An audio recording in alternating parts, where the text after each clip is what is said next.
Bienvenidos sean todos al gran foro Forbes 30 promesas de los negocios edición Colombia en esta temporada tan emblemática para nosotros, y les voy a decir por qué.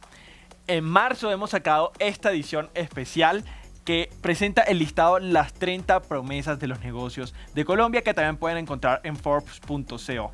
A partir de esto, hoy inicia un foro que realmente es de 4 días, en el que le daremos rienda suelta a las ideas del emprendimiento y que llega a ustedes gracias a la presentación que les hace Forbes, Vitex y el Fondo Nacional de Garantías, en alianza con Impulsa y Claro Empresas.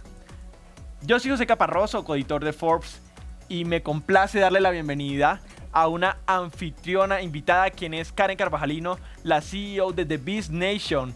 Karen, gracias por acompañarnos en este foro Forbes. José, gracias a ti por estar aquí conmigo compartiendo este escenario, y sobre todo a Forbes por esa invitación tan maravillosa. De verdad que hay cosas que disfruto en la vida, pero hablar de negocios, de emprendimiento, de emprendedores, de casos de éxito, de inspiración en este maravilloso mundo empresarial, yo creo que definitivamente es de mis favoritas. Es por eso que para mí estar hoy aquí es un completo honor. Y yo sé, señoras y señores que nos ven, que para ustedes también lo va a ser, porque esta agenda que hemos preparado ha sido espectacular. Sobre todo porque más que un foro, casi que esto viene siendo un festival de emprendimiento. Este foro se desarrolla en 4 días y cada uno de esos días tiene una agenda. Yo creo que si tuviéramos que elegir fuera imposible decir cuál es mejor que la otra, porque son espectaculares.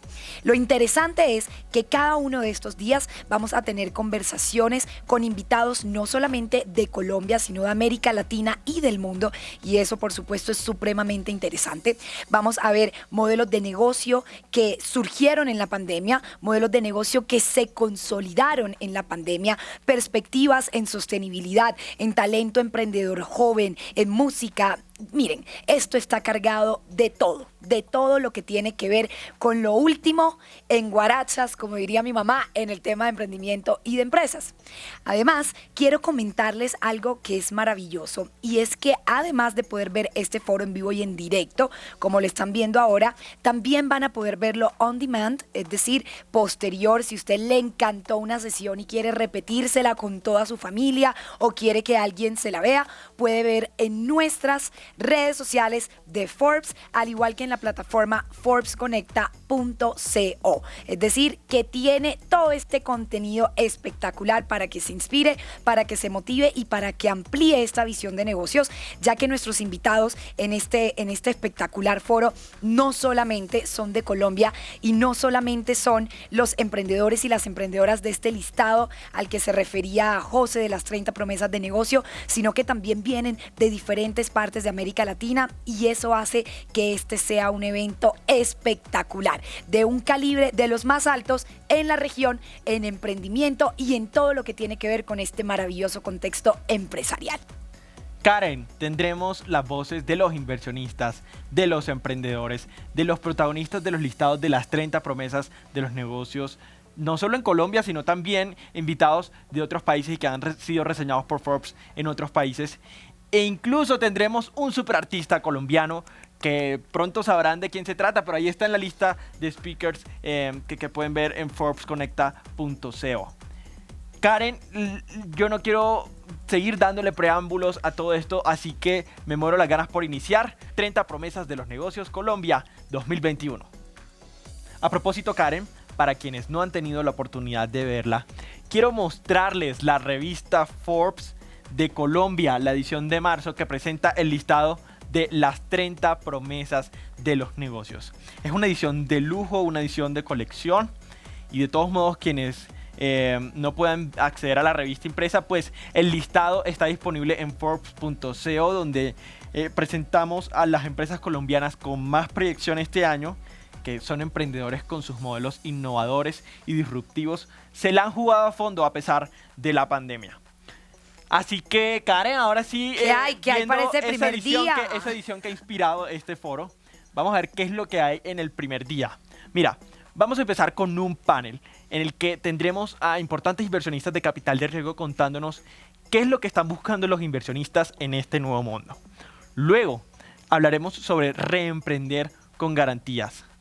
Y el tercer espacio de este primer día me llama mucho la atención. ¿De qué se trata, Karen? Bueno, tenemos a uno de esos emprendedores emblemáticos de Colombia que representa el mundo del emprendimiento. Él es Alexander Torrenegra, cofundador de Torre. Y el tema que va a tocar me encanta. El futuro es remoto. Yo creo que así es, pero qué mejor, quién mejor para hablar de este tema definitivamente que Alexander Torrenegra, quien va a estar en vivo y en directo con nosotros en este foro tan espectacular. Y para cerrar este día hablaremos con voces expertas que nos contarán sobre cómo digitalizar los negocios. Así que es una agenda de lujo, no vamos a dar más espera, así que vámonos con el primer panel. Y quédense conectados con el gran foro Forbes 30 promesas de los negocios Colombia 2021.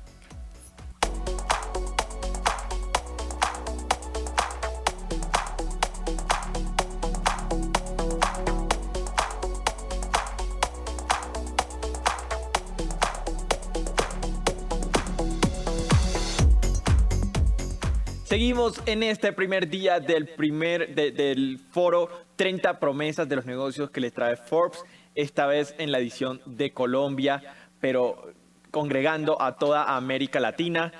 Saludamos a todos los que se están conectando desde otros países y les quiero recordar que este foro, además de seguirlo en vivo, en directo, lo pueden ver on demand en todas las plataformas digitales de Forbes Latinoamérica y en la plataforma Forbes Conecta.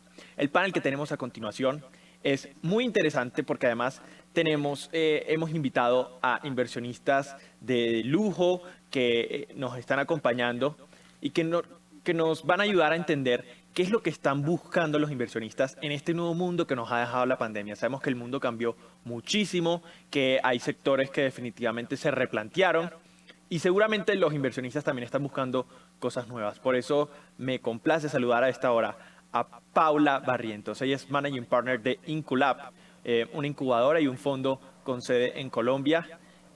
Así que, Paula, bienvenida. Gracias por estar con nosotros. A ti, muchísimas gracias por la invitación a este foro. También está con nosotros desde México René Lomelí, quien es Partner de 500 Startups Latinoamérica. René, gracias por estar con nosotros. Hola a todos, muchas gracias también por la invitación. Feliz de estar participando en este foro. José, de verdad agradecido de que me tomen en cuenta para esta iniciativa. Y también quiero saludar a Pablo Navarro, quien es partner de Marathon Labs, un nuevo fondo basado en Colombia. Pablo, gracias por unirte. Listo. No, hola y gracias a ustedes por la invitación. Honrado y agradecido de poder participar en este espacio. Para comenzar, yo sí quisiera consultarles. Antes de que comenzara la pandemia del COVID-19, ¿cómo era el scouting de compañías? ¿Ustedes tenían que ir a verse en persona con los fundadores? ¿Tenían que visitar las empresas? ¿Qué tenían que explorar? ¿Y cómo ha cambiado todo ese proceso después de la pandemia del COVID-19? ¿Y cómo creen que también va a cambiar a futuro después de todo esto? Si quieren empezamos con Pablo. Sí, anteriormente cuando uno conocía las empresas era muy importante conocer a los emprendedores y las emprendedoras en persona.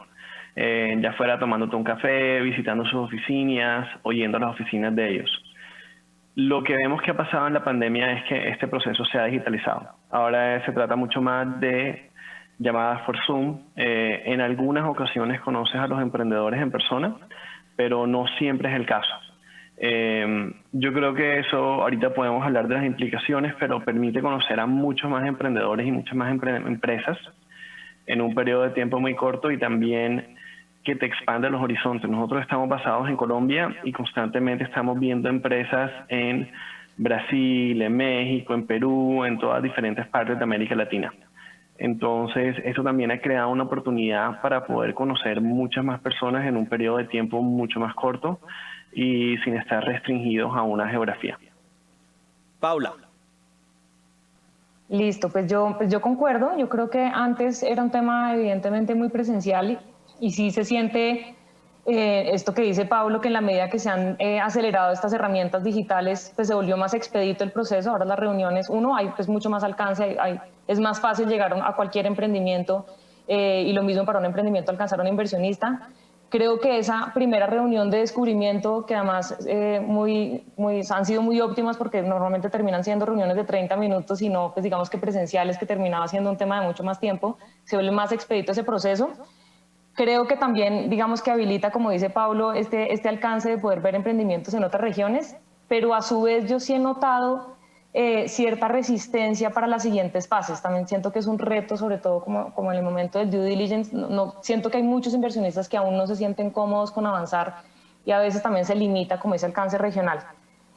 Para agregar también otro tema que creo que es muy importante, como antes existían tantos eventos y tantas formas de conocerlos, creo que las fuentes de estos proyectos han cambiado. Evidentemente, medios y pues digamos que el ejercicio que, por ejemplo, tú haces de exaltar como estos emprendimientos que están teniendo estos alcances es bueno. Muchas veces llegan a estos medios cuando ya tienen la ronda cerrada o el hito cerrado, lo cual pues dificulta que uno pueda conectarlos como en esta etapa previa.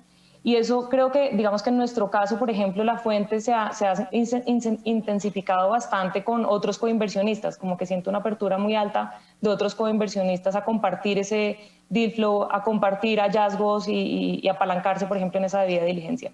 A propósito que lo comentas, aquí les presento la más reciente edición de Forbes Colombia que presenta el listado de las 30 promesas de los negocios. Compañías que hacen parte de los portafolios de los tres han estado en los listados tanto del 2020 como del 2021. Y en el caso de René, 500 Startups no solo invierte, sino que también acelera y les da mentoría y acompaña a las compañías. ¿Qué cambió en eso? Porque yo recuerdo que había como que viajar a México para un programa de aceleración. Ahora, ¿cuál es el programa de aceleración que tienen y cómo ha cambiado el proceso completo? Sí, José, curiosamente para nosotros esa parte ha cambiado muchísimo. En el tema de selección, que es cuando vamos a la pregunta anterior de conocerlos en persona previamente a invertir en ellos, curiosamente a nosotros eso, la pandemia no nos lo cambió para nada. A nosotros ser un fondo específico para Latinoamérica y nuestro equipo está 100% basado en México, pues nos tocó todo este tiempo, años atrás, evaluar compañías en Argentina, en Colombia, en Chile, en Perú, e inclusive en algún momento, porque creíamos que era importante conocerlos en persona, hacíamos viajes a todos estos lugares cuando estábamos en periodo de convocatoria para conocer a los fundadores y hacer entrevistas previas y otras cosas. Pero la realidad es que cuando nuestro volumen de deal flow empezó a crecer, eso no era sostenible, o sea, era extremadamente cansado en 2 semanas visitar 16 ciudades distintas, un equipo de 4 personas, tener reuniones. Pues la verdad es que tuvimos que cambiar eso e inclusive a los que vivían en Ciudad de México que estábamos entrevistando, ya los entrevistábamos por Zoom en el pasado. Eso no lo cambió la pandemia. Y con respecto al programa, efectivamente, años anteriores, mucha gente conoce 500 de pronto por el programa de aceleración. Y el programa de aceleración era presencial y nosotros creíamos que el presencial era un componente muy importante porque nos daba la posibilidad de que un founder en nuestra oficina estuviera compartiendo el horario laboral con nosotros y viniera y nos picara el hombro y nos dijera qué le dolía en ese momento y podíamos reaccionar sin tener que agendar una llamada, sin tener que hacer todo esto hoy, que es muy importante, ¿no? O sea, hoy la agenda de las personas es sumamente peleada y estás de Zoom saltando a otro Zoom y demás. Entonces, eso definitivamente nos hizo adaptarnos. En marzo del año pasado lanzamos una convocatoria y aceleramos a un grupo de julio a octubre, haciendo muy parecido todo lo que hacemos en presencial, pero llevándolo remoto a Zoom. Y en el proceso aprendimos varias cosas y una de ellas fue el cambio más relevante que hicimos, que fue anunciar en noviembre que no haríamos un programa de aceleración de nuevo. Y nos queremos salir del concepto de aceleración porque realmente lo que somos es un fondo de inversión y tenemos que darle a la compañía el mejor socio que puede tener en etapa temprana, no por 16 semanas, por 10 años. Y entonces cambiamos a algo que nosotros hicimos nuestra propia categoría, se llama Somos Lucha, y lo que hacemos es trabajar uno a uno con los emprendedores, ser flexibles, entender que reubicarse no es importante, que podemos ensuciarnos las manos con ellos Y ahora el programa sí tiene una duración de 16 semanas porque elegimos un grupo, invertimos en ellos y trabajamos con ellos, pero de lo que consiste hoy en día es principalmente en cómo nuestro equipo de inversión se ensucia las manos, trabaja codo a codo con ellos por ese periodo de tiempo para impactar de manera flexible en cada una de las compañías. Ese rol lo llamamos punto de contacto y yo lo describo como es el punto de contacto en esteroides. Quiero aprovechar para preguntarles algo que ha rondado por mi cabeza durante mucho tiempo. Se habla mucho de las presiones que reciben los emprendedores por parte de los inversionistas por todas las condiciones y todas las cláusulas y todo lo que rodea un acuerdo de inversión.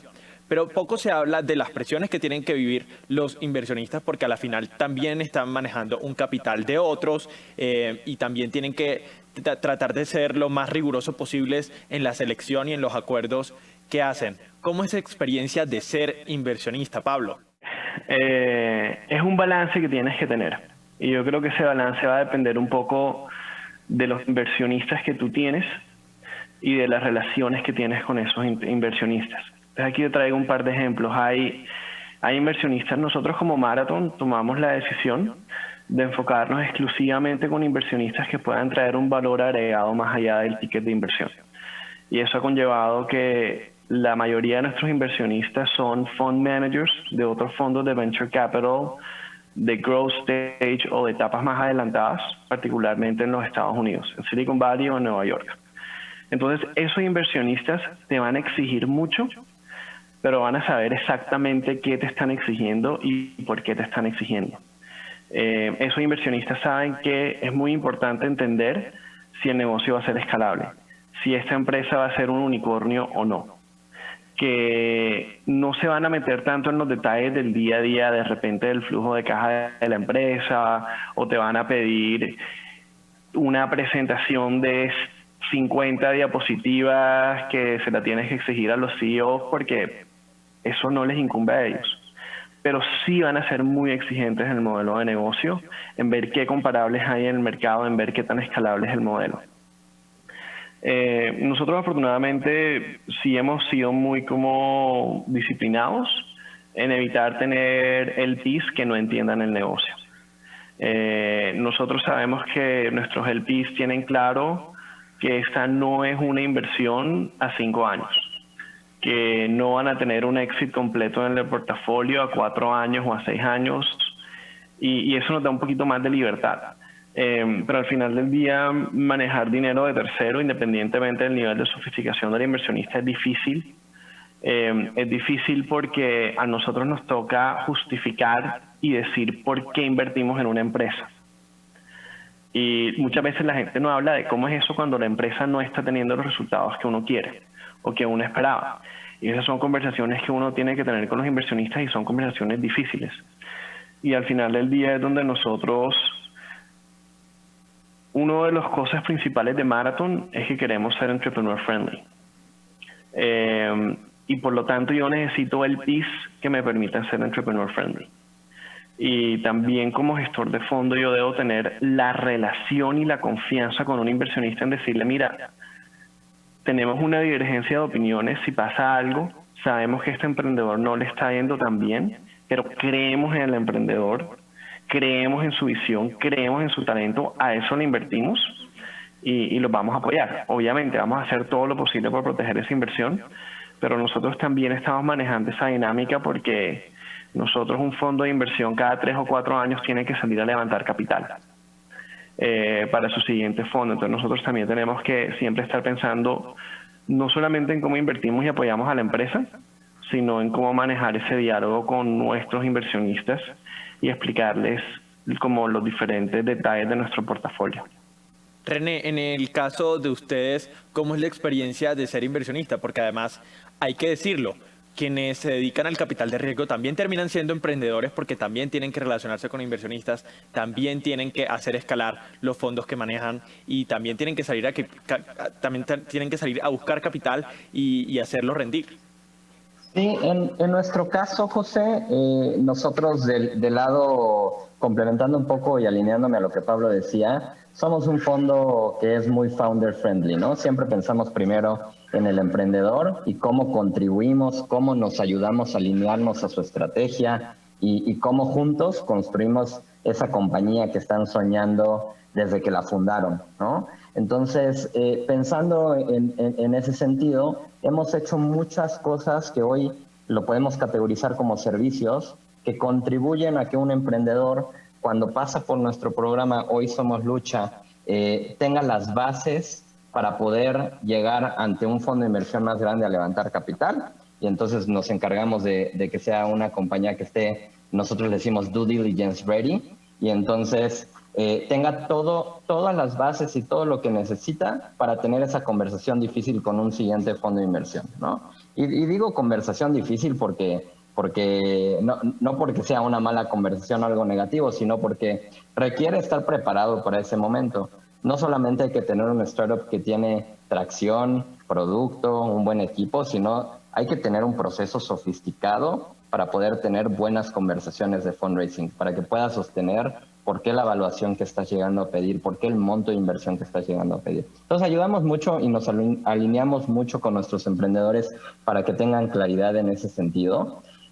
Por otro lado, hoy, ¿cómo logran esa relación con otros inversionistas? Hemos tratado de trabajar fuertemente en ese lado y entonces hay muchos mecanismos en donde podemos contribuir para lograr eso. El primero es Demo Day, cuando concluye un programa nuestro, y afortunadamente hoy, volviendo todo remoto, hemos podido también hacer un Demo Day que llega a inversionistas no solo que viven en Ciudad de México como era antes, llegamos a inversionistas que están en Colombia, en Argentina, en Chile, en Perú, etcétera. Y también hemos trabajado fuertemente en crear buenas relaciones con los coinversionistas de nuestra región e internacionales que permitan en el 1 a 1 tener conversaciones profundas del portafolio y entonces poder hacer introducciones que hagan sentido. Todo esto lo hemos trabajado también en una base de datos que nos permite hacer introducciones que van de la mano con la tesis de inversión de nuestros colaboradores en la industria. Entonces, hay mucho que del lado del fondo, José, podemos hacer para ayudar a un emprendedor a que logre sus objetivos de levantamiento de capital. Paula, para nadie es un secreto que Inculab termina siendo como un vehículo de una familia de billionaires que son los Santo Domingo en Colombia y que han hecho una labor desde hace muchos años apoyando bastantes empresas emergentes.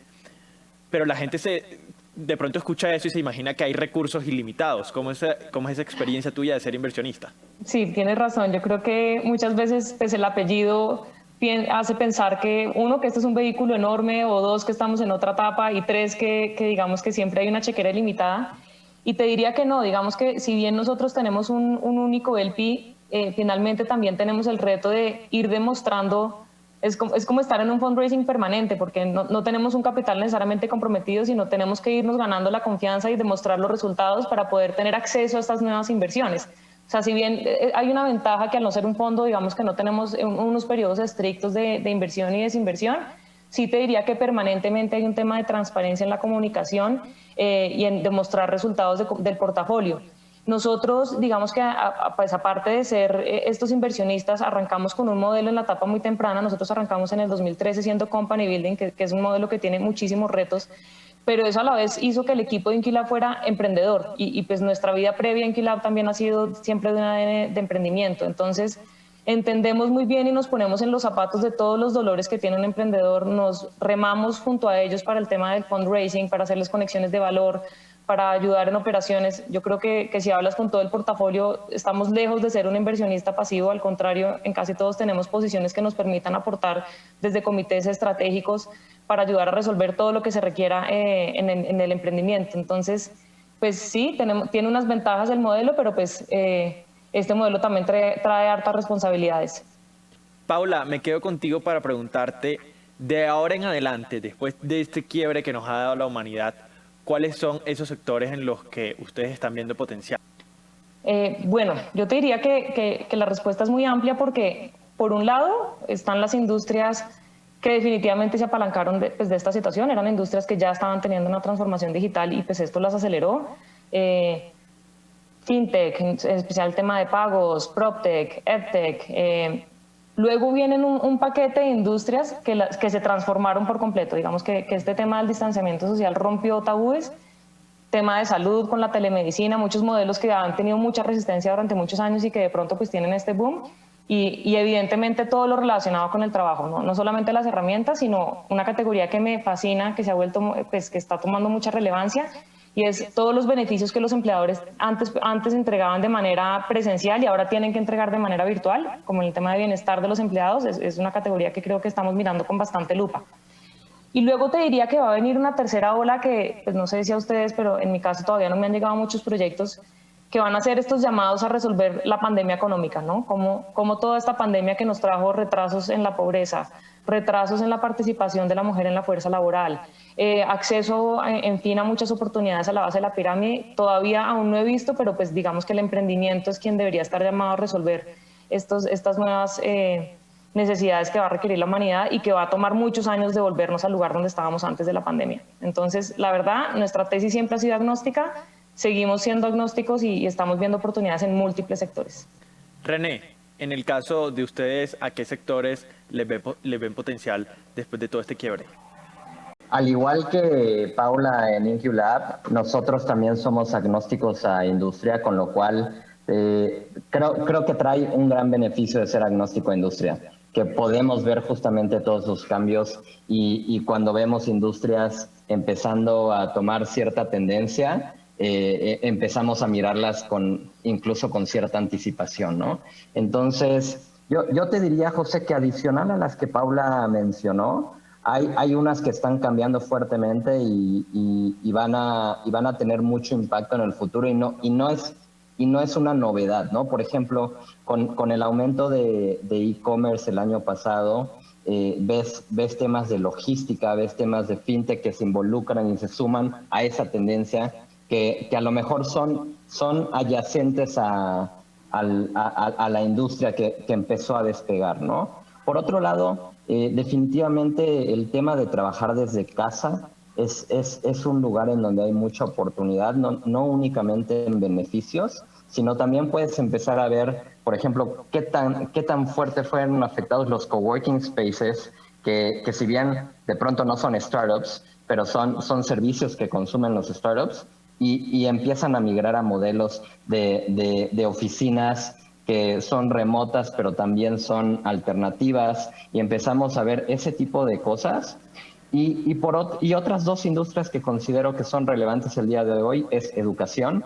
El consumo de educación en línea está cambiando y claramente ustedes conocen bien a Platzi, que ataca a un sector muy específico, pero también empezamos a ver muchas cosas de educación de nicho. Entonces, educación para médicos, educación para ciertos trabajos en específico, como gente en posiciones de cocina y cosas similares, ¿no? Y la última, porque te decía que eran dos, tiene que ver con cosas de recursos humanos, que va de la mano con no únicamente trabajar desde casa, sino con reclutamiento y cosas que van específicamente para ayudar a una empresa en temas de cómo manejar a su personal, ¿no?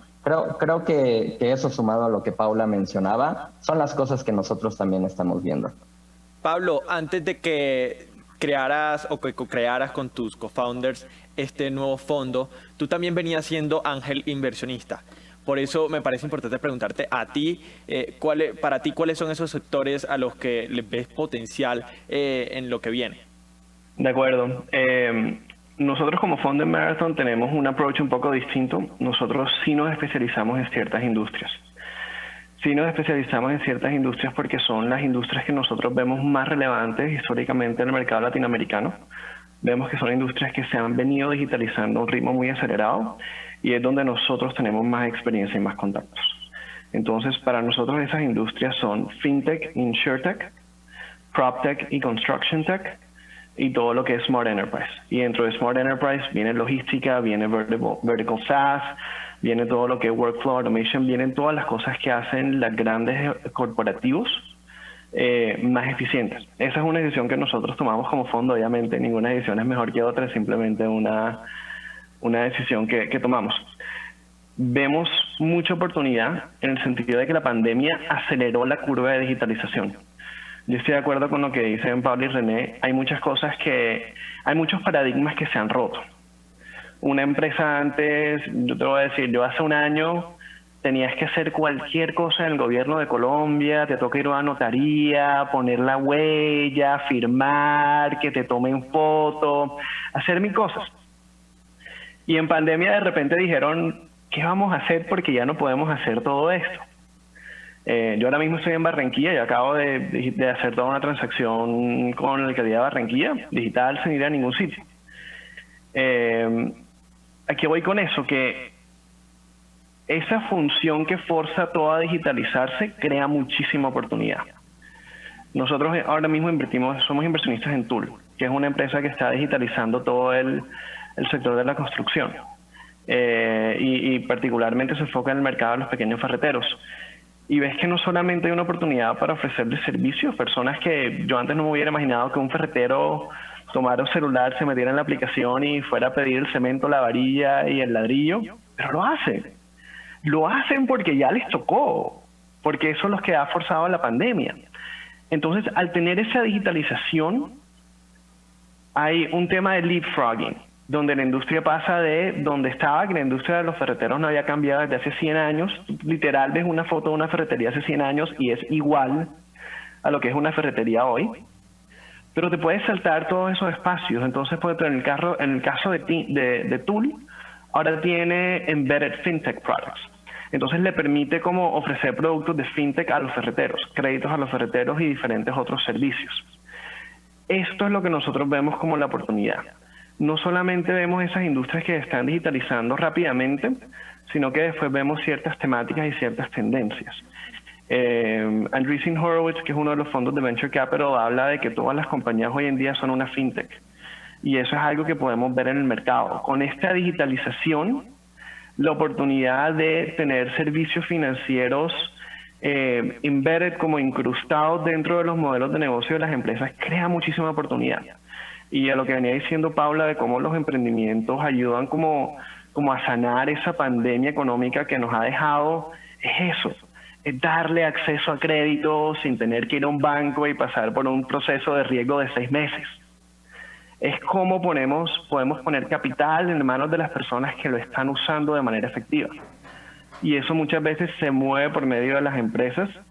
Entonces son, en resumen, como te hablé de los sectores que veo potencial, que son sectores tradicionales, construcción, PropTech, FinTech, InsurTech, que se están digitalizando muy rápidamente, pero también veo mucha oportunidad en temáticas, en Embedded FinTechs y como Embedded SaaS y todas estas oportunidades que hay a partir de la digitalización de estas industrias en América Latina. Pablo, ahora que mencionas el tema FinTech, yo que entrevisto todos los días y todas las semanas a muchos emprendedores, ya me están llegando muchos que dicen como yo soy EdTech y FinTech. O sea, todos se están bañando en el aguacero FinTech, entonces vienen unas líneas borrosas para entender qué es FinTech y qué no. Eso hará para otra discusión y lo analizaremos seguramente. René, gracias por estar con nosotros y por unirte a este foro Forbes que ha organizado Forbes Latinoamérica y Forbes en español. Muchas gracias a ustedes por la invitación. Me divertí mucho platicando con ustedes y ojalá se preste para otra ocasión. Paula, gracias por estar con nosotros. Gracias, divertido el espacio y qué rico poder volver a conectar con ustedes. Pablo, gracias por unirte. Muchas gracias por el espacio y también bueno conectarnos y René, bueno conocerte y bueno seguir en contacto apoyando el ecosistema. Así es, los inversionistas y ahora que hay tanto capital de riesgo disponible, juegan un rol importante para el crecimiento de nuestros emprendedores y de las compañías que ahora principalmente son de base tecnológica. A todos ustedes los invitamos a que sigan conectados con este primer día del foro 30 Promesas de los Negocios Edición Colombia que les ha preparado Forbes. Y recuerden seguirnos en todas nuestras plataformas digitales y en la plataforma Forbes Conecta.